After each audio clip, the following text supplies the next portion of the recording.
ना संघर्ष ना तकलीफ तो खाक मचा है जीने में। बड़े बड़े तूफान थम जाते हैं जब आग लगी हो सीने में। तो नमस्कार दोस्तों, एक बार फिर मैं इस करंट अफेयर्स की क्लास में आप सभी को नया गांव परिवार की तरफ से स्वागत करता हूं, वेलकम करता हूं। मैं आशा करता हूं कि आपको क्लास बेहद पसंद आ रहा है, बिकॉज हम बिल्कुल अलग तरीके से करंट अफेयर्स को देख रहे हैं, अलग तरीके से इसको पढ़ रहे हैं। पहले आपने कभी ऐसा एक्सपीरियंस नहीं किया होगा। मैं हर चीज को, हर न्यूज को बिल्कुल बिल्कुल एकदम एक एक बारीकी बात बता रहा हूँ, सो दैट आप कनेक्ट कर सको। So this is what is the motto of this class. I'll break each and every news. And the moment I'm going to break and present to you, you're going to digest all those news. तो यही मेरा तरीका, मेरा approach यही रहने वाला है। और अभी आप एक महीने क्लास करो, you will see the beauty of this class. मैंने फर्स्ट डे भी आपको बोला था, you have to be very patient if you want to enjoy the fruits, so you have to wait for some time. You will see the result, because results एक रात में नहीं आता है। इसके लिए आपको परसिस्टेंट एंड कंसिस्टेंट एफर्ट्स आपको रखना पड़ेगा। क्लियर? तो चलो स्टार्ट करते हैं। So let's talk about the headlines and then we will be talking about the detailed analysis of all the current events of. So today we are going to discuss the current affairs of 13th of August, right? 12th of August आज मैंने already डाल दिया है video, so you can see that video as well. So let's talk about the events that happened on 13th of August, right? So the first headline is there on your screen. USA ने Balochistan liberation army और Majid brigade को किया आतंकवादी संगठन घोषित। USA declares Balochistan liberation army and Majeed brigade as terrorist organisations. Now let's move on to the second headline. VinFast ने Vietnam के बाहर तमिलनाडु के टूटीकोरिन में खोला अपना पहला प्लांट, जिसको हिंदी में संयंत्र बोलते हैं। Now it is reading something as VinFast opens first plant outside Vietnam in Tuticorin, Tamil Nadu. Coming on to the next headline. केंद्र सरकार ने ओडिशा, पंजाब और आंध्र प्रदेश में 4 नए अर्धचालक, जिसको सेमीकंडक्टर बोलते हैं, अर्धचालक परियोजना के लिए 4,594 करोड़ रुपए के बजट को दी मंजूरी। Central government approves ₹4,594 crore budget for 4 new semiconductor projects in Orissa, Punjab and Andhra Pradesh. Coming on to the next headline. Bharat का पहला ड्रोन एआई आधारित कृत्रिम वर्षा प्रयोग राजस्थान के जयपुर में हुआ शुरू। India's first drone AI based artificial rain experiment begins in Jaipur, Rajasthan. Coming on to the next headline. Bharat में शीर्ष 10 सबसे सुरक्षित शहरों की सूची में मैंगलोर को मिला शीर्ष स्थान। So Mangalore gets top spot in list of top 10 safest cities in India. Coming on to the next headline. Assam के गुवाहाटी के लोकप्रिय गोपीनाथ बरदोलोई अंतरराष्ट्रीय हवाई अड्डे को मिला इंटरनेशनल आर्किटेक्चरल अवार्ड 2025। लोकप्रिय Gopinath Bordoloi international airport in Guwahati, Assam receives International Architectural Award 2025. Coming on to the next headline. Tata group company Nelco ने पूरे भारत में OneWeb LEO satellite connectivity प्रदान करने के लिए फ्रांस की यूटेलसेट के साथ की भागीदारी। Tata group company Nelco partners with France Eutelsat to provide OneWeb LEO satellite connectivity across India. Perfect. Coming on to the next headline. Lok Sabha के अध्यक्ष ओम बिरला ने न्यायाधीश यशवंत वर्मा के खिलाफ भ्रष्टाचार के आरोपों की जांच करने के लिए 3 सदस्य समिति का किया गठन। Lok Sabha speaker Om Birla forms 3-member committee to probe corruption charges against justice Yashwant Varma. Coming on to the next headline. भारतीय दल ने एशियाई अंडर 19 और अंडर 22 मुक्केबाजी चैंपियनशिप 2025 में जीते कुल 27 पदक। Indian contingent wins total of 27 medals at Asian Under 19 and Under 22 Boxing Championship 2025. Coming on to the next headline. New Zealand में पाए जाने वाले दुर्लभ ब्लू पिंकगिल मशरूम की तेलंगाना के जंगलों में हुई खोज। Rare blue pinkgill mushroom found in the forest of Telangana, usually native to New Zealand. Coming on to the next headline. 12 अगस्त को मनाया गया अंतर्राष्ट्रीय युवा दिवस 2025। International Youth Day 2025 observed on August 12. So these were the headlines for the day for 13th of August. और अब मैं आपको एक कोटेशन सुनाऊंगा जो आपको ऊर्जावान बनाएगा और आपके चेहरे पे मुस्कान लेके आएगा और आपके मेहनत को सफलता में तब्दील करेगा। तो कोटेशन कुछ इस प्रकार है, अगर कामयाब बनना है तो मंजिल पर नजर रखो। अगर आपको कामयाब बनना है तो आपको अपने मंजिल पे नजर रखना पड़ेगा। अगर कामयाब बनना है तो मंजिल पर नजर रखो, कौवे के टोकने से चील रुका नहीं करती, चील का काम है आसमान फाड़ के उड़ना, राइट। तो आपको चील बनना है, पड़ोसी आपको रोकेंगे, आपके सक्सेस को बस वो देखना चाहते हैं, आपके मेहनत को वो नहीं देखेंगे, पर उन्हें इग्नोर करो, आपको चील बनना है। कौवा को टोकने दो, पड़ोसी को टोकने दो, इग्नोर करो उन्हें, आपको बस चील जैसी निगाहें रखना है और अपना टारगेट फिक्स कर लेना है। जब तक रुकेंगे नहीं, जब तक करेंगे नहीं तब तक रुकेंगे नहीं, राइट। तो टारगेट, बिल्कुल टारगेट ओरिएंटेड आपको रहना है, टारगेट पे हमेशा आपकी नजर होनी चाहिए। एंड प्रोसेस को एंजॉय करो। If you enjoy the process, the result is going to be really, it's going to be fruitful. It will take time but it's going to be fruitful, right. चलो now let's start with the discussion. So first question आपके screen पे, and that is very easy question. मैं बताऊंगा कैसे ये easy question है। आप देखो क्वेश्चन में क्या बोल रहा है, हाल ही में बलूचिस्तान लिबरेशन आर्मी और माजिद ब्रिगेड को आतंकवादी संगठन किसने घोषित किया। अब ये तो पता चल गया ये दोनों क्या है, आतंकवादी संगठन है। अब घोषित किसने किया, that is what is the question asking about. तो घोषित किसने किया, यूएसए ने किया। यूएसए का मतलब यूनाइटेड स्टेट्स ऑफ अमेरिका ने किया। किसे किया, आतंकवादी संगठन किससे घोषित किया, एक तो हमारा बीएलए जिसको हम लोग बलूचिस्तान लिबरेशन आर्मी बोलते हैं, राइट। और सेकंड हमारा क्या, इसी का एक अलग ऑर्गेनाइजेशन है, राइट, इसी का एक विंग है, बीएलए का ही एक विंग है जिसका नाम है मजीद ब्रिगेड। ये अलग कुछ नहीं है, ये इसी का एक अंग है, इसी का एक विंग है जिसका नाम क्या है, मजीद ब्रिगेड। तो ये दोनों संगठन को आतंकवादी संगठन किसने घोषित किया, यूएसए ने किया, यूनाइटेड स्टेट्स ऑफ अमेरिका ने किया। यहां तक सबको क्लियर है, बोलो क्लियर है, right in the comment, yes sir it's crystal clear, up to this everything is clear. अब मैं इसके बारे में, रिसेंट आपने एक न्यूज सुना होगा कि जफर ट्रेन जो कि पाकिस्तान का था उसको हाईजैक कर लिया गया था। ये रिसेंट का न्यूज है ना, आपने न्यूज़पेपर में देखा होगा, पढ़ा होगा, न्यूज में सुना होगा कि जफर ट्रेन जो पाकिस्तान का है ना, वो हाईजैक हो गया। उसको हाईजैक करने का जिम्मेदारी किसने लिया, वो बीएलए लिया। बीएलए मतलब बलूचिस्तान लिबरेशन आर्मी, राइट। अब ये बलूचिस्तान लिबरेशन आर्मी है क्या, ये ग्लोबल टेररिस्ट ऑर्गेनाइजेशन है, ग्लोबली ये टेररिस्ट ऑर्गेनाइजेशन है। और इसी ने जिम्मेदारी लिया था कि मैंने ही जफर ट्रेन को हाईजैक किया था, अपहरण किया था। और जफर ट्रेन कहाँ का था, पाकिस्तान का था। यहां तक सबको क्लियर है, बोलो क्लियर है। तो ये दोनों बेसिकली है क्या, आतंकवादी संगठन है जिसको हम लोग अंग्रेजी में टेररिस्ट ऑर्गेनाइजेशन बोलते हैं। अब इसे टेररिस्ट ऑर्गेनाइजेशन का दर्जा या फिर घोषित किसने किया, तो यूएसए ने किया, मतलब यूनाइटेड स्टेट्स ऑफ अमेरिका ने किया। सबको क्लियर है, तो आंसर हमारा क्या हो जाएगा, आंसर हमारा हो जाएगा यूएसए। क्लियर है, चलो लेट्स मूव फॉरवर्ड। सारा इन्फॉर्मेशन मैंने इससे रिलेटेड आपको बता दिया। अभी रिसेंटली आपको पता है ना, पहलगाम अटैक हुआ था। पहलगाम का घटना कौन भूल सकता है, कोई नहीं भूल सकता है। इतना दयनीय, इतना दर्दनाक हादसा था वो। तो ये जो पहलगाम का घटना हुआ था ना, इसका जिम्मेदारी किसने लिया था, टीआरएफ ने लिया था, राइट। अब ये टीआरएफ को भी यूएसए ने आतंकवादी संगठन घोषित कर दिया है, right. So this TRF has also been identified as आतंकवादी संगठन बाय यूएसए, टेररिस्ट ऑर्गेनाइजेशन। इसको भी घोषित यूएसए ने कर दिया, डिक्लेयर कर दिया है। अब ये जो पहलगाम का जो घटना हुआ था ना, उसका रिस्पॉन्सिबिलिटी, उसका जिम्मेदारी किसने लिया था, ये टीआरएफ ने ही लिया था। अब ये टीआरएफ है क्या, अगर मैं फुल फॉर्म की बात करूं तो फुल फॉर्म टीआरएफ का क्या होता है, टी से दा, आर से रेजिस्टेंट एंड एफ से front, right. So the full form of TRF is going to be the resistant front. अब ये रेजिस्टेंट फ्रंट है क्या, ये मिलिटेंट ग्रुप है जो कश्मीर में ऑपरेट करता है, clear. So TRF is a militant, ये आतंकवादी का संगठन है जो कश्मीर में ऑपरेट करता है। और पहलगाम का जो घटना होता है, इंसिडेंट हुआ था ना, उसका जिम्मेदारी किसने लिया है, टीआरएफ ने लिया है। टीआरएफ का फुल फॉर्म क्या है, the resistant front, that you can see on your screen. यहां तक सबको क्रिस्टल क्लियर है, सब बोलो क्रिस्टल क्लियर है कमेंट में।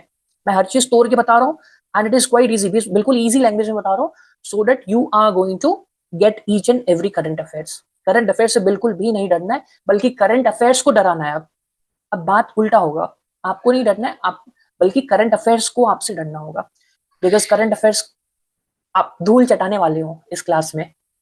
आप 1 महीने की क्लास ले लो, आप खुद हर चीज को लिंक करोगे, हर न्यूज आपके दिमाग में आना शुरू, अरे 2 महीने पहले ये पढ़ा था, अब देखो उसी से रिलेटेड एक और न्यूज आ गया, तो आप कनेक्टिविटी स्टार्ट कर दोगे, कनेक्ट करना स्टार्ट कर दोगे। And the moment you are connecting the dots, it means that your concepts are becoming quite clear, it's crystal clear, right. And this is the approach that we are going to follow for the entire discussion that will be having every day, clear.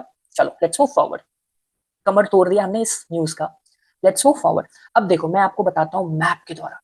Pakistan का map आप देख रहे हो, बिल्कुल मैं वैसे बोल नहीं सकता ऐसा बात। अब देखो पाकिस्तान का मैप ये है, अब इसका शेप कैसा लग रहा है वो आपको पता है, तो मैं कमेंट नहीं करूंगा because it's also country, so I am not going to comment on that now.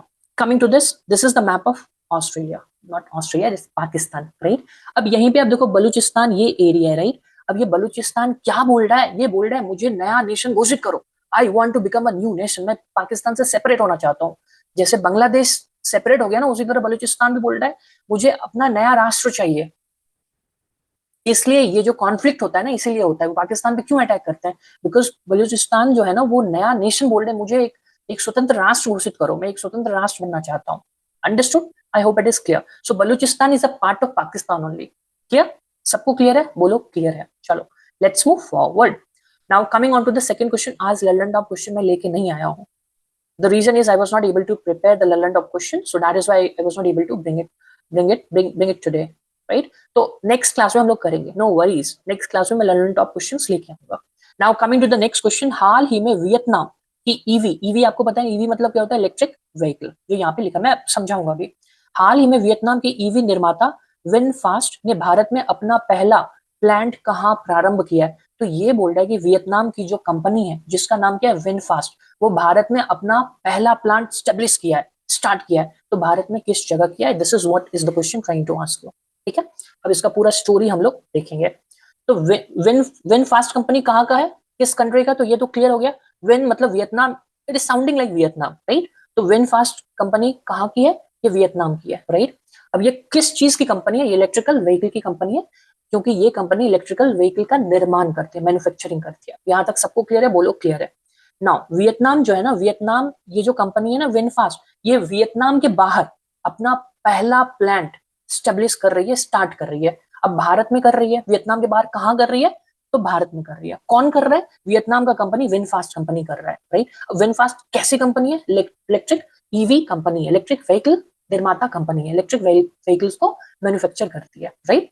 तो वियतनाम के बाहर कहाँ अपना पहला प्लांट प्रारंभ कर रहा है ये विनफास्ट, वो कर रहा है भारत में। भारत में भी कहाँ, तो तमिलनाडु में कर रहा है। अब तमिलनाडु में भी कहाँ, तो तूतीकोरिन में कर रहा है। सारा इंफॉर्मेशन क्लियर है, बोलो क्लियर है, राइट ना। अगर मैं इसकी बात करूँ ना तूतीकोरिन, तो इसको हम लोग पर्ल सिटी भी बोलते हैं। पर्ल मतलब मोती, मोती, राइट। तो this Tuticorin is also known as pearl city. ये भी चीज आपको दिमाग में रखना है, राइट। अब आप देखो इसका मेन पर्पस क्या, क्यों ये स्टेब्लिश कर रहा है, सो दैट इलेक्ट्रिकल व्हीकल जो है ना उसको बढ़ावा देना, उसको इनकरेज करना है। And it is mainly, I mean it is mainly establish in India as to why, as to increase और let's say encourage the use of electric vehicles, so that ज्यादा से ज्यादा लोग इलेक्ट्रिक व्हीकल्स का use करें। इसलिए ये जो विनफास्ट कंपनी है भारत में अपना पहला प्लांट स्टेब्लिश कर रहा है, किसका, इलेक्ट्रिक व्हीकल का। और ये कंपनी आपको पता है इलेक्ट्रिक व्हीकल की कंपनी है। यहां तक सबको क्लियर है, बोलो क्लियर है, राइट। अब आप देखो एक और हमारे इंडिया की बात करो ना, तो भारत में एक योजना चलता है जो इलेक्ट्रिक व्हीकल को प्रमोट करता है या फिर इनकरेज करता है। वो योजना का नाम क्या है, फेम योजना का नाम है, ये आपको याद रखना है। सो देयर इज अ योजना that is in India and that योजना इज फेम। अब फेम का मेन पर्पस क्या है, कि इलेक्ट्रिक व्हीकल को इंक्रीज करना, लेट्स से इनकरेज करना। ऑफ किसको इंकरेज करना, इलेक्ट्रिक व्हीकल के यूज को इनकरेज करना। अब ये कौन से योजना के तहत ऐसा होता है, वो फेम योजना है। एंड जैसे एग्जाम में फेम योजना है ना, फेम इनिशिएटिव, तो आपको दिमाग में आना चाहिए, अरे फेम इनिशिएटिव मतलब सर ने बताया था it is connected with the EV, that is electric vehicle. सबको क्लियर है, बोलो सबको क्लियर है। सारा इन्फॉर्मेशन मैंने आपको बता दिया। ईवी आया तो फेम योजना, फेम इनिशिएटिव मैंने आपको बता दिया। ये फेम इनिशिएटिव किसने लॉन्च किया, इंडिया ने लॉन्च किया। क्यों किया, इलेक्ट्रिक व्हीकल को इनकरेज करना, इसके मैन्युफैक्चरिंग को इनकरेज करना। सबको क्लियर है, बोलो जोर से क्लियर है, right in the comment section. Answer तो हमारा आ गया, कहां स्टेब्लिश कर रहा है, तमिलनाडु में कर रहा है। तमिलनाडु में कहां कर रहा है, टूटीकोरिन में कर रहा है। टूटीकोरिन को ही हम लोग पर्ल सिटी बोलते हैं। क्लियर, बोलो क्लियर है। चलो let's move forward. Coming on to the next question हम लोग डिस्कस करते हैं, that is question number 3। Now हाल ही में केंद्र सरकार, सेंट्रल गवर्नमेंट ने कहा 4 नए अर्धचालक मतलब 4 नए सेमीकंडक्टर परियोजना के लिए 4,594 करोड़ रुपए के बजट को मंजूरी दी है, अप्रूवल मिला है। आपसे पूछ रहा है जगह का नाम, राइट। अब आप देखो भारत में कितने कितने राज्यों में ये हुआ है, 3 राज्यों में हुआ है। अब राज्य का नाम पता चल जाएगा तो आपको आंसर पता चल जाएगा। तो ये जो है ना अर्धचालक सेमी कंडक्टर परियोजना, जो प्रोजेक्ट स्टार्ट हुआ है, जिसके लिए कितने रुपए का बजट एलोकेट हुआ है, 4594 करोड़ रुपीस का बजट सेंट्रल गवर्नमेंट ने अप्रूव कर दिया है। अब ये कितने राज्य में स्टार्ट होने वाला है, 3 राज्य में स्टार्ट होने वाला है। टोटल कितने सेमीकंडक्टर प्लांट लगेंगे, 4 लगेंगे। 3 राज्यों में हो रहा है, 4 प्लांट लगेंगे। इसका मतलब किसी एक राज्य में 2 प्लांट तो लगना कंफर्म है। क्लियर है, बेसिक मैथ्स है। तो 4 नए सेमीकंडक्टर प्लांट स्टेब्लिश होंगे, 3 राज्यों में होंगे। 3 राज्यों मतलब 3 स्टेट्स में होंगे भारत के।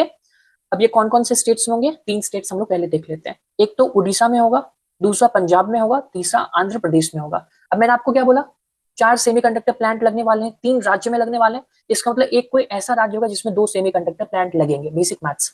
तो 2 किस में लग रहे हैं, 2 उड़ीसा में लग रहे हैं। तो उड़ीसा में 2 सेमीकंडक्टर प्लांट लगेंगे, एक पंजाब में लगेगा और एक आंध्र प्रदेश में लगेगा। तो टोटल मिला के 4 सेमीकंडक्टर प्लांट स्टेब्लिश होंगे भारत के 3 राज्य में, राइट। इसके लिए कितना बजट एलोकेट किया गया सेंट्रल गवर्नमेंट की तरफ से, 4594 रुपीस। ये इंपॉर्टेंट उतना नहीं है, आपको बस ये ध्यान में रखना है 3 राज्यों में लगेंगे और कौन से कितने लगेंगे, 4 प्लांट लगेंगे, 2 उड़ीसा, एक पंजाब और एक आंध्र प्रदेश। दैट्स इट, बस इतना ही हमको जानना है। अब एक इन्फॉर्मेशन साइंस के रिगार्डिंग में आपको बता देता हूँ, ये जो सेमीकंडक्टर है, अब चिप आपने देखा होगा ना, जितने भी इलेक्ट्रॉनिक्स का सामान आप देखते हो उसमें चिप लगा हुआ रहता है ना, तो चिप किसका बना हुआ रहता है, सेमीकंडक्टर का ही बना हुआ रहता है। And this is chip is very important so far as electronics, I mean electronics are concern, right. So chip plays a very important role. तो सेमीकंडक्टर का चिप बना हुआ रहता है। सबको क्लियर है, बोलो सबको क्लियर है। चलो क्लियर है, तो आंसर क्लियर हो गया। Odisha, Punjab, Andhra Pradesh, answer is going to be all of the verb. Coming on to the next question, अब अगला क्वेश्चन पे हम लोग जाते हैं। Now coming to the question number 4। हाल ही में भारत का पहला पहला पहला पहला प्यार बहुत इंपॉर्टेंट होता है। उसी तरह पहला पहला क्वेश्चन जिसमें पहला आ जाए वो क्वेश्चन सुपर इंपॉर्टेंट होने वाला है। हाल ही में भारत का पहला ड्रोन एआई आधारित कृत्रिम वर्षा प्रयोग कहाँ शुरू हुआ है। तो ये आपसे पूछ रहा है प्लेस का नाम, ठीक है। हम लोग देखते हैं कहाँ शुरू हुआ है, तो राजस्थान में शुरू हुआ है। अब राजस्थान में भी किस प्लेस में शुरू हुआ है, किस प्लेस पे शुरू हुआ है, तो राजस्थान में जयपुर में शुरू हुआ है। कहाँ हुआ है, जयपुर में भी कहाँ, तो रामगढ़ बांध, जिसको अंग्रेजी में बोलते हैं रामगढ़ डैम, राइट। इस डैम पे ये शुरू हुआ है। अब क्या शुरू हुआ है, इंडिया का first drone AI based artificial rain experiment. अब ये क्यों शुरू हुआ है, आपके दिमाग में ये क्वेश्चन आ रहा होगा। चलो, ये first drone AI based artificial rain experiment शुरू हुआ, मतलब यहाँ पे बारिश आर्टिफिशियल रेन करवाने का एक्सपेरिमेंट होगा, यही चीज होगा ना। ये तो दिमाग में आपका आ गया, पर क्यों ऐसा कर रहे हैं, व्हाई दिस इज हैपनिंग। इसलिए हो रहा है क्योंकि ये जो बांध है ना, बांध किसका काम करता है, रिजर्वॉयर का काम करता है। कौन से रिजर्वॉयर का, वाटर रिजर्वॉयर का। आपको पता है ना, डैम में वाटर स्टोर होता है, राइट। और आपको पता है राजस्थान में बहुत कम बारिश होती है, तो यहाँ पे इस साल बहुत कम बारिश हुई, तो पानी यहाँ पे बहुत कम है, इस डैम में पानी बहुत कम है, राइट। तो यहाँ पे क्या किया गया, यहाँ पे एक एक्सपेरिमेंट किया जा रहा है, सो डेट वहां पे आर्टिफिशियल रेन करवाए और उसमें पानी वापस से रिजर्वॉयर में आ जाए, right. This is what is going to happen. अभी इन्होंने किया नहीं है, बस इन्होंने सोचा वो एक्सपेरिमेंट होगा। अब ये सक्सेसफुल होगा कि नहीं होगा वो बात की बात है, बट मैं आपको बता दूं ये सक्सेसफुल नहीं हुआ, right. This experiment was not successful, right. अब ये कैसे होता है, मैं उसका रीजन बता देता हूँ आपको। ये क्लाउड सीडिंग से होता है। अब क्लाउड सीडिंग के लिए कौन सा कंपाउंड हम लोग यूज करते हैं, तो सिल्वर आयोडाइड करते हैं, राइट। अगर आपको आर्टिफिशियल रेन चाहिए, आपको क्लाउड सीडिंग करना पड़ेगा। क्लाउड सीडिंग का मतलब ही होता है कि आर्टिफिशियल आप बादल का निर्माण करोगे, आर्टिफिशियल क्लाउड आर्टिफिशियल क्लाउड का निर्माण करना ही क्या बोला जाता है, क्लाउड सीडिंग बोला जाता है, राइट। तो क्लाउड सीडिंग से होता क्या है, आर्टिफिशियली अपने बादल का निर्माण किया, क्लाउड का निर्माण किया, तो रेन भी तो आर्टिफिशियल ही होगा, नेचुरल रेन तो होने वाला नहीं है। तो ये आर्टिफिशियल रेन किसके कारण होता है, किस कंपाउंड के कारण होता है, वो सिल्वर आयोडाइड के कारण होता है। ये भी चीज आपको याद रखना है, ठीक है। So this AgI is responsible for artificial rain. यहाँ तक सबको क्लियर है, बोलो सबको क्लियर है, right.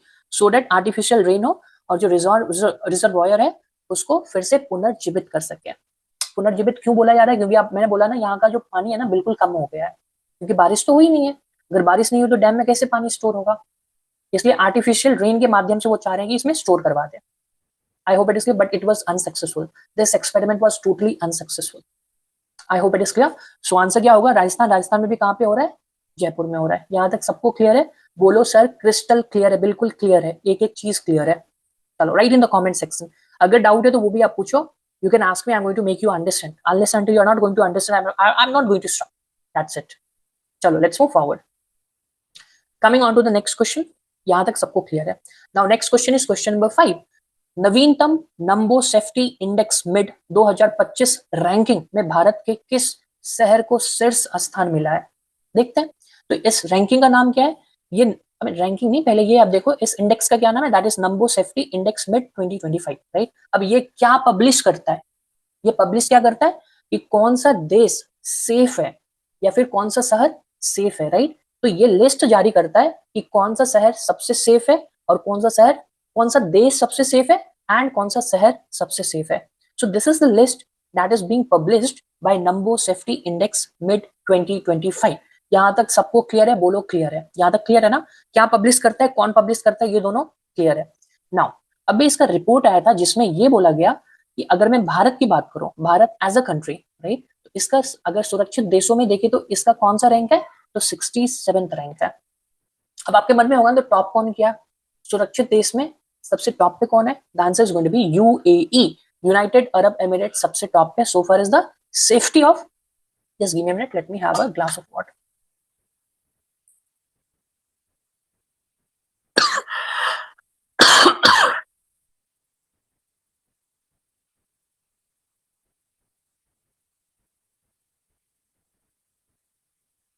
Perfect. So I was talking about कि ये जो इंडेक्स है ना, वो जारी किया कि कौन सा देश या फिर कौन सा शहर सुरक्षित है। सुरक्षित इन द सेंस क्या? जहां पे महिला सुरक्षित है, जहां पे बच्चे सुरक्षित है, जहां पे ट्रांसपोर्टेशन अच्छे से हो रहा है। तो ये सब पैरामीटर को देखते हुए उन्होंने जारी किया, रैंक जारी किया, राइट।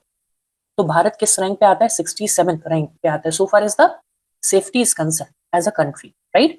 और इनको स्कोर 100 में से कितना मिला भारत को? 55.8 मिला। यहां तक सबको क्लियर है? नाउ अगर पूरे वर्ल्ड की बात करें, पूरे वर्ल्ड में भारत पता चल गया ना 67th रैंक पे सेफ्टी की दृष्टि से, राइट। नाउ सबसे टॉप पे कौन है? तो यूएई है।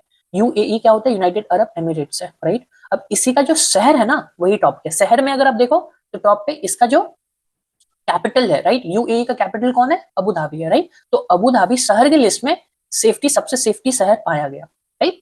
And Abu Dhabi is what? It's the capital of United Arab Emirates. यहां तक सबको क्लियर है? बोलो क्लियर है, राइट।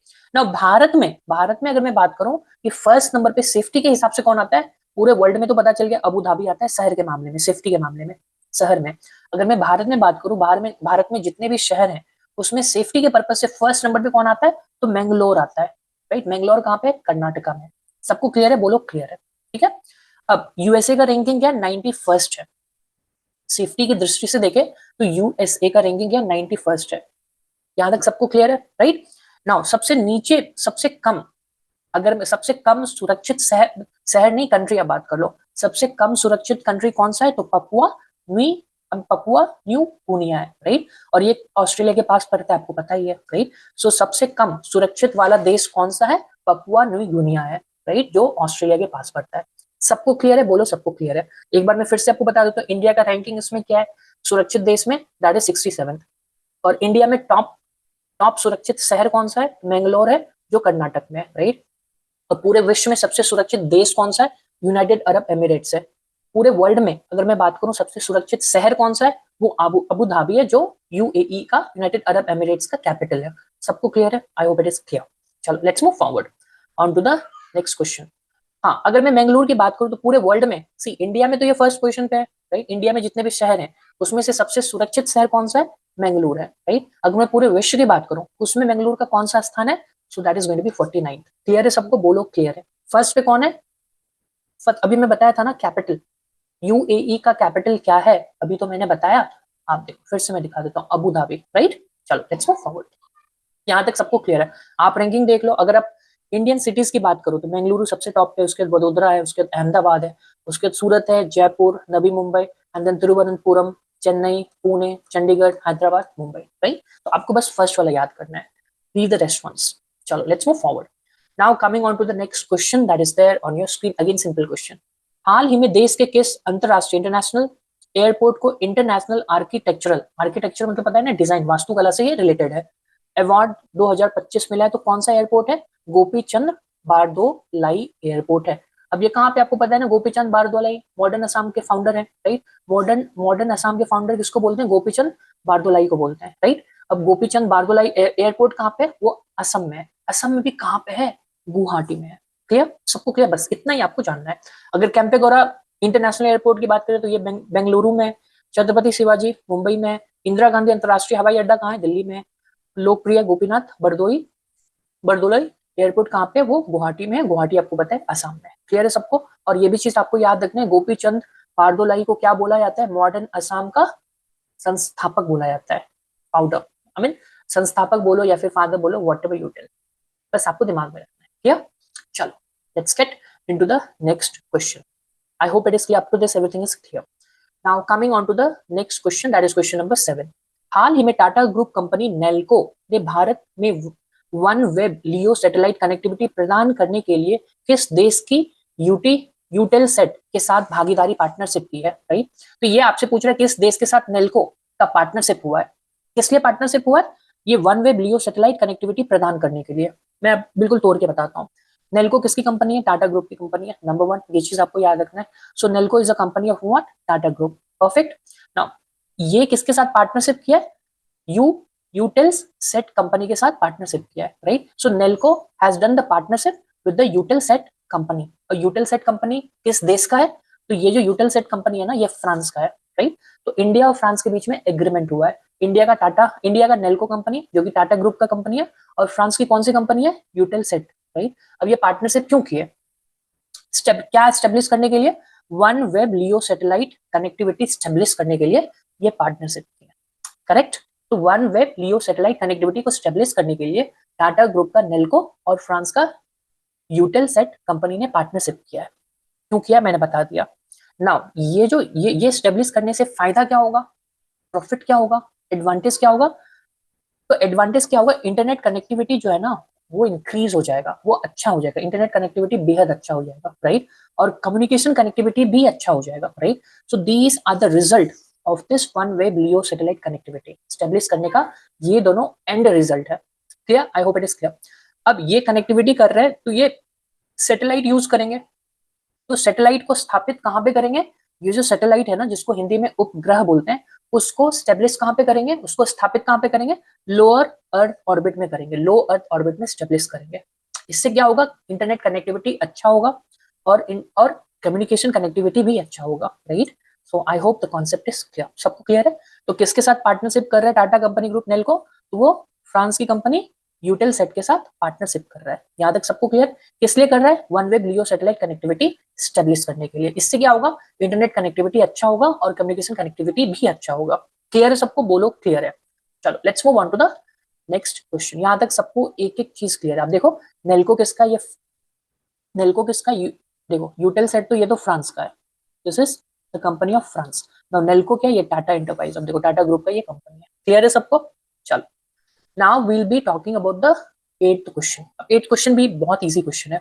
हाल ही में न्यायाधीश यशवंत वर्मा के खिलाफ करप्शन के आरोपों की जांच करने के लिए किसने 3 सदस्य 3 मेंबर कमेटी का किया गठन, किसने गठन किया है, ये क्वेश्चन में पूछा जा रहा है।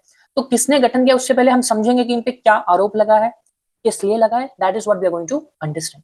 तभी तो पिक्चर क्लियर होगा, नहीं तो ऐसे में बता दूंगा कि लोकसभा के अध्यक्ष ने किया तो पिक्चर क्लियर नहीं होगा। तो पिक्चर क्लियर करते हैं, अभी ब्लर है, let's clear it out. Now justice Yashwant Verma ये है कौन, प्रेजेंटली ये इलाहाबाद हाई कोर्ट के जज है, नंबर 1। इससे पहले कहाँ के किस हाई कोर्ट के जज थे, तो दिल्ली हाई कोर्ट के, इससे पहले वो जज थे। फिर उनका ट्रांसफर किसमें हो गया, इलाहाबाद हाई कोर्ट जज में हो गया, इलाहाबाद हाई कोर्ट में हो गया एज अ जज। तो प्रेजेंटली वो क्या है, presently justice Yashwant Verma is is a जज इन इलाहाबाद हाई कोर्ट। यहाँ तक सबको क्लियर है। तो justice Yashwant Verma Allahabad high court के प्रेजेंटली जज है। अब हुआ क्या, इनके घर में आग लगा, राइट। तो आग लगा तो कौन आएगा, फायर ब्रिगेड आएगा। तो फायर ब्रिगेड आग बुझाने आया, तो उन्होंने क्या पाया, जब वो आग बुझा रहे थे तो उन्होंने इनके घर से बहुत सारा कैश बरामद किया। अब इतना कैश अगर आया तो उनको तो बताना पड़ेगा, भाई इतना कैश कहाँ से आपको आपके पास आया, राइट। इसका मतलब कुछ न कुछ करप्शन का मामला है, राइट। तो यही केस था जिसके कारण उनपे उनको हटाने के लिए संसद में, पार्लियामेंट में प्रपोजल पास करने के लिए, संसद में प्रपोजल पास किया गया, राइट। और वो प्रपोजल एक्सेप्ट भी हो गया उनको हटाने के लिए। बिकॉज आपको पता है ना, अगर हाईकोर्ट के जज को आपको हटाना है तो एक रूल होता है, राइट, उस रूल से आपको गुजरना पड़ेगा। उनको हटाने के लिए पार्लियामेंट में प्रपोजल पास हुआ और वो जो सदन पार्लियामेंट के जो हेड होते हैं ना, पार्लियामेंट के हेड कौन होते हैं? लोकसभा के चेयरपर्सन और लेट्स से लोकसभा के चेयरमैन, जो कौन है? ओम बिरला। तो ओम बिरला ने ये प्रपोजल को एक्सेप्ट कर लिया, राइट, क्योंकि ये प्रोसीजर है, उनको एक्सेप्ट करना ही था। मतलब एक्सेप्ट, उससे पहले एक और चीज होता है, अगर अगर आपको हटाना है तो उसके लिए प्रस्ताव पहले आप रखिएगा। तो इस प्रस्ताव एक्सेप्ट कैसे होगा? आप देखो इसका क्या कंडीशन है वो आप देखो। लोकसभा के 100 एमपी का साइन होना चाहिए और राज्यसभा के 50 एमपी का साइन होना चाहिए। उसके बाद लोकसभा के जो अध्यक्ष होंगे या फिर आप बोलो सदन के जो हेड होंगे, सदन मतलब पार्लियामेंट के हेड होंगे, वो एक्सेप्ट करेंगे, राइट। एक्सेप्ट करने के बाद जांच कमेटी बनेगी, राइट। तो जांच कमेटी बन गई है, उन्होंने एक्सेप्ट कर लिया, ओम बिरला साहब ने एक्सेप्ट कर लिया और जांच कमेटी भी इन्वेस्टिगेशन कमेटी बन गया है, राइट। अब ये इन्वेस्टिगेशन कमेटी में कितने मेंबर रहेंगे, कितने सदस्य होंगे? तो 3 सदस्य होंगे, राइट। तो हमसे क्या पूछा जा रहा था कि इसका गठन कौन करेगा? तो गठन कौन करेगा? पार्लियामेंट का हेड। पार्लियामेंट का हेड कौन होता है? लोकसभा का स्पीकर। लोकसभा का स्पीकर कौन है? ओम बिरला जी हैं। तो आंसर हमारा क्या हो जाएगा? लोकसभा अध्यक्ष, Lok Sabha speaker, that is Om Birla. तो आंसर हमारा आ गया। अब ये जो 3 मेंबर जो बना है ना, जो शामिल होंगे इस जांच कमेटी में, वो कौन कौन है वो भी हम लोग देख लेते हैं। तो मैं उसके बारे में एक बार बता देता हूँ। तो जांच कमेटी में जो 3 मेंबर का जो जांच कमेटी बना है, उसमें पहले मेंबर कौन होंगे? सुप्रीम कोर्ट के जस्टिस अरविंद कुमार होंगे। सेकेंड मेंबर कौन होंगे? मद्रास हाईकोर्ट के चीफ जस्टिस होंगे। और थर्ड मेंबर कौन होंगे? कर्नाटक हाईकोर्ट के सीनियर एडवोकेट होंगे। So these are the 3 members that are going to be there in that investigation committee. Against whom? Against Justice Yashwant Verma, right? Who is presently the High Court judge in High Court. I mean in Allahabad High Court. Who is presently judge in Allahabad High Court. Clear है सबको? Picture clear हो गया? चलो clear हो गया तो let's move on to the next question. That is question number 9, right? Now 9th question क्या है? हाल ही में भारतीय दल ने एशियाई अंडर 19 और अंडर 22 मुक्केबाजी चैंपियनशिप 2025 में कुल कितने पदक जीते? तो ये आपसे पूछ रहा है कुल कितने पदक जीते, टोटल काउंट आपसे पूछ रहा है, टोटल मेडल्स का काउंट पूछ रहा है, ठीक है। अब देखो आप, ये एशियाई बॉक्सिंग चैंपियनशिप है, मुक्केबाजी मतलब बॉक्सिंग चैंपियनशिप है। ये अंडर 19 भी हुआ था, अंडर 20 भी हुआ था, अंडर 19 चैंपियनशिप भी हुआ था, अंडर 22 चैंपियनशिप भी हुआ था, राइट। अब आप देखो, सबसे फर्स्ट इंफॉर्मेशन जो आपको याद रखना है कि इसको होस्ट कौन किया था। ये जो एशियाई अंडर 19 और अंडर 22 बॉक्सिंग चैंपियनशिप हुआ है, इसको होस्ट कौन किया? इसको होस्ट कौन किया? मतलब एशियन कंट्री कोई किया करेगा जो एशिया में आ रहा है। एशिया में कौन आ रहा है? थाईलैंड। तो थाईलैंड ने इस बार इसको होस्ट किया है, राइट। तो थाईलैंड में कहाँ पे हुआ? बैंकॉक में हुआ है। यहाँ तक क्लियर है? थाईलैंड का राजधानी आपको पता है ना, कैपिटल क्या है? बैंकॉक है। यहाँ तक बोलो सबको क्लियर है? अब ये जो चैंपियनशिप जो थाईलैंड के बैंकॉक में हुआ था, वहां पे भारत ने कुल कितने पदक जीते? टोटल 27 मेडल्स भारत ने जीता है, राइट। और अंडर 22 में कितने पदक जीते हैं, कितने मेडल जीते हैं? तो 13 मेडल जीते हैं, जिसमें से 1 गोल्ड है, ठीक है। और अंडर 19 में कितने मेडल जीते हैं? 14 मेडल जीते हैं, जिसमें से 3 गोल्ड है। तो 13 प्लस 14 आप करोगे तो 27 आएगा। तो भारत ने टोटल कितने मेडल जीते हैं अंडर 22 और अंडर 19 मिला के? तो 27 मेडल जीते हैं, क्लियर। तो आंसर हमारा आ गया। इन्होंने पूछा था कुल पदक कितने जीता है, इंडिया ने 27 टोटल मेडल जीता है, जिसमें से 13 पदक अंडर 22 में मिला है और 14 पदक अंडर 19 में मिला है। क्लियर है सबको? पिक्चर क्लियर है? अब गोल्ड वगैरह मत याद रखो, these questions it's not going to come, इतने अंदर की बात वो नहीं पूछेंगे। नाउ अब आपको पता है ना, रिसेंटली जो बिम्स्टेक का बैठक हुआ था, बिम्स्टेक का रिसेंटली बैठक कहाँ पे हुआ था? वो थाईलैंड में हुआ था। तो बिम्स्टेक का रिसेंटली समिट जो हुआ था वो कहाँ हुआ था? थाईलैंड में हुआ था। थाईलैंड भी कहाँ पे? Bangkok, right. अब बिम्स्टेक मतलब क्या होता है, इसका फुल फॉर्म क्या होता है? B for Bay of Bengal initiative. आप देखो यहाँ पे मैंने लिखा है, तो BIMSTEC is what? Bay of Bengal initiative for multi sectoral technical and economic corporation, right. अब इसमें कौन कौन से कंट्रीज शामिल है वो भी आप देख लो। बी से क्या हो गया? बांग्लादेश हो गया, मैं लिख दूं, बी से बांग्लादेश, राइट। आई से क्या होगा? इंडिया। एम से क्या होगा? एम से मेरे को कौन बता रहा है? मलेशिया हो गया, म्यांमार होगा, कौन मेरे को बता रहा है? एस से क्या होगा? श्रीलंका। टी से क्या होगा? थाईलैंड और नेपाल और भूटान भी शामिल हुआ है। अब ये आप बताओ एम से क्या है? एम से क्या है? This is going to be Myanmar. एक बार आप क्रॉस चेक करना, मेरे को थोड़ा सा डाउट है इसमें, आप एक बार क्रॉस चेक कर लेना, right. I cross check once again, no issue, I hope it is clear. चलो let's move forward. Now coming on to the next question that is there on your screen and this is question number 10। हाल ही में New Zealand में पाए जाने वाले दुर्लभ blue pink gill mushroom की खोज कहाँ हुई है? तो देखो आप जनरली अगर अब बात करो ब्लू पिंक गिल मशरूम की, तो जनरली न्यूजीलैंड में पाया जाता है, लेकिन अभी रिसेंटली कहाँ पे ये पाया गया, तेलंगाना में पाया गया। जनरली अगर आप देखोगे ना, this this pink gill mushroom is going to be found in New Zealand. Generally यही ट्रेंड है कि न्यूजीलैंड में ये पाया जाता है, but recently what happened, so it has been founded in Telangana. अब तेलंगाना में भी कौन से जिले में, आसिफाबाद जिले में ये पाया गया। क्लियर है? बस आपको ये याद रखना, ये जो पिंक गिल मशरूम है ना, वो अभी रिसेंटली तेलंगाना में पाया गया, खोजा गया, राइट ना। अगर मैं आपसे पूछूं कि मशरूम क्या है, कौन से माइक्रो ऑर्गेनिज्म की कैटेगरी में आता है, तो you will say it's going to be in the category of fungi. Fungi को हिंदी में क्या बोलते हैं, कवक। तो मशरूम क्या है, fungi. Mushroom is an example of fungi. सबको क्लियर है? बोलो क्लियर है। तो हमारा आंसर क्या होगा, हमारा आंसर आ जाएगा तेलंगाना। सबको क्लियर? तेलंगाना में भी अगर आपसे जिला पूछ दे तो जिला क्या होगा, आसिफाबाद। क्लियर? चलो let's move forward. I hope it is clear till now, everything is clear now. 12 अगस्त का मैंने आपको बताया था ना, 12 अगस्त को क्या मनाया जाता है, इंटरनेशनल यूथ डे। और इंटरनेशनल एलिफेंट डे भी 12 अगस्त को ही मनाया जाता है। तो 12 अगस्त को मनाया गया अंतरराष्ट्रीय युवा दिवस। और नेशनल यूथ डे कब मनाया जाता है, 10 जनवरी। ये भी कल के क्लास में मैंने आपको बताया। ये हो गया national youth day, national youth. 12 जनवरी होगा, 10 जनवरी का, आप मेरे को ये बताओ। 12 जनवरी होगा, राइट। 12 जनवरी को नेशनल यूथ डे मनाया जाता है, और 12 अगस्त को इंटरनेशनल यूथ डे मनाया जाता है। अब 12 जनवरी को नेशनल यूथ डे क्यों मनाया जाता है, क्योंकि इस दिन स्वामी विवेकानंद जी का बर्थडे होता है, राइट। इसी के उपलक्ष्य में यह बनाया जाता है। क्लियर? अंतर्राष्ट्रीय युवा दिवस हर साल 12 अगस्त को विश्व स्तर पर मनाया जाता है। और इस बार का इसका थीम क्या है, SDG, सस्टेनेबल डेवलपमेंट गोल, और उससे आगे के लिए स्थानीय युवा कार्रवाई, right. This is what is the theme of international youth day 2025। सबको क्लियर है? बोलो क्लियर है। चल, let's move forward. Now we will be quickly revising all the current affairs of 12th of August. तो फर्स्ट क्वेश्चन आप देखो आपकी screen पे। हाल ही में फिलिस्तीन राज्य को मान्यता देने की घोषणा करने वाला गैर नॉन G7 राष्ट्र कौन सा था, ऑस्ट्रेलिया था। इन्होंने 3 कंडीशन भी रखा था, याद करने की कोशिश करो, right. Coming on to the next question. हाल ही में चर्चा में रही किताब why the constitution matters, why the constitution matters किसने लिखा है, पूर्व चीफ जस्टिस ऑफ इंडिया, उनका नाम क्या था, DY चंद्रचूड़, राइट। अगर मैं आपसे बात करूं वाई भारत मैटर, ये कौन लिखा है, ये हमारे विदेश मंत्री S जयशंकर प्रसाद ने लिखा था। ठीक है, चलो let's move forward. Coming on to the next question.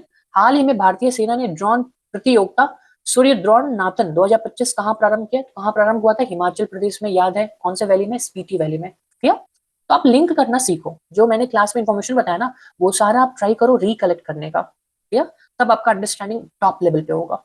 Coming on to the next question. हाल ही में सोशल मीडिया के माध्यम से धोखाधड़ी की गतिविधियां का पता लगाने के लिए गरुड़ दृष्टि तकनीक किसने लॉन्च किया है, तो किसने किया, महाराष्ट्र गवर्नमेंट ने किया है, right. Coming on to the next question. हाल ही में भारत में पहली बार विश्व एथलेटिक्स कांस्य स्तरीय महाद्वीपीय प्रतियोगिता कहाँ हुई है, भारत में हुआ है। भारत में भी कहाँ पे हुआ है, कलिंगा स्टेडियम। याद है कलिंगा स्टेडियम कहाँ पे, कहाँ पे, जल्दी बताओ। उड़ीसा में। The answer is going to be Orissa. Orissa में भी कहाँ पे, भुवनेश्वर में, right. Coming on to the next question. प्रतिवर्ष विश्व हाथी दिवस कब मनाया जाता है, जिस दिन इंटरनेशनल यूथ डे मनाया जाता है, that is 12th of August. Clear है सबको, बोलो क्लियर है। Coming on to the next question. हाल ही में देश में सर्वाधिक 50,000 न्यूनतम शेष की मिनिमम एवरेज बैलेंस 50,000 शर्त रखने वाला पहला बैंक कौन सा है, ICICI बैंक। Answer is going to be option number C. Clear. Coming on to the next question. हाल ही में BEML लिमिटेड को किस देश से पहले विदेशी रेल मेट्रो अनुबंध मिला है, answer is going to be Malaysia से मिला है। क्लियर है, याद आ रहा है आपको। हाँ, मध्य प्रदेश भी, जैसे ही BEML है आपको सोचना है, मध्य प्रदेश भी आपको सोचना है, राइट। चलो good, let's move on to the next question. हाल ही में केंद्रीय कैबिनेट ने बहुविषयक शिक्षा और तकनीकी शिक्षा में अनुसंधान रिसर्च सुधार मेरिट योजना के लिए कितना बजट जारी किया, तो 4200 करोड़। याद है, जिसमें से आधा 50% कौन देगा, World Bank as a loan देगा, और 50% सेंट्रल गवर्नमेंट देगा। Clear. Answer is going to be 42,000। 42,000 नहीं, मैं 42,000 क्यों बोलता हूँ, 4200 करोड़। लास्ट क्लास में भी शायद 42,000 मैंने बोल दिया था, फिर मैंने करेक्ट भी किया था। Let's move on to the next question. हाल ही में प्रधानमंत्री मोदी ने नई दिल्ली में सांसदों के लिए नव निर्मित टाइप से बनवा बहुमंजिला फ्लैटों का नाम किस नाम से रखा है, तो नदी के नाम पे रखा है, Krishna Godavari Kosi Hooghly. Coming on to the next question. ये मैंने आपको होमवर्क दिया था ना लास्ट क्लास में। हाल ही में विश्व का पहला 300 मेगावाट का संपीड़ित वायु ऊर्जा भंडारण संयंत्र, जिसको हम लोग क्या बोलते हैं, compressed air energy storage plant, जिसका नाम क्या है, नेंगचू 1। नाम से ही पता चल रहा है नेंगचू, ये चाइना ही होगा, चाइनीज ही होगा। नेंगचू 1 कहाँ प्रारंभ हुआ है, तो ये चीन में प्रारंभ हुआ है। क्या, आई hope it is clear now. आज का आपका होमवर्क है जो कल हम लोग डिस्कस करेंगे, and that question is, this is going to be a homework. हाल ही में वर्ल्ड पिकल बॉल लीग का पहला संस्करण कहाँ हुआ है? तो ये आपको आंसर कमेंट सेक्शन में लिखना है, और नेक्स्ट क्लास में हम इस क्वेश्चन को डिस्कस करेंगे। यहाँ तक सबको क्लियर है? क्लियर है। तो इस तरह से आज का करंट अफेयर्स का समापन हो चुका है, right. And today's class was also interesting. आज लल्लन टॉप क्वेश्चन नहीं था, बस वही वही एक डिफरेंस था। तो नेक्स्ट क्लास, कल के क्लास में ढेर सारा लल्लन टॉप क्वेश्चन में लेके आऊंगा, no worries on that part. चलो आज की क्लास यहीं पे खत्म करते हैं। तो आप लोग को मजा आया होगा, तो आप कमेंट सेक्शन में लिखो क्लास आपको कैसा लगा, अच्छा लगा, या फिर और भी आप चाहते हो कुछ और भी चीज इसमें मैं ऐड करूं, you can write in the comment section. क्योंकि आप देख रहे हो ये करंट अफेयर्स का क्लास है, बट मैं इसमें आपको जीएस का भी इंफॉर्मेशन देता हूँ। So it's a three dimensional class, जिसमें जीएस में बताता हूँ। अब जीएस में बायोलॉजी का भी बताता हूँ, हिस्ट्री का क्वेश्चन आ गया तो हिस्ट्री पूरा बताता हूँ, ज्योग्राफी का आ गया तो मैप भी आपको बताता हूँ। So it's a 360 degree class, जिसमें आपको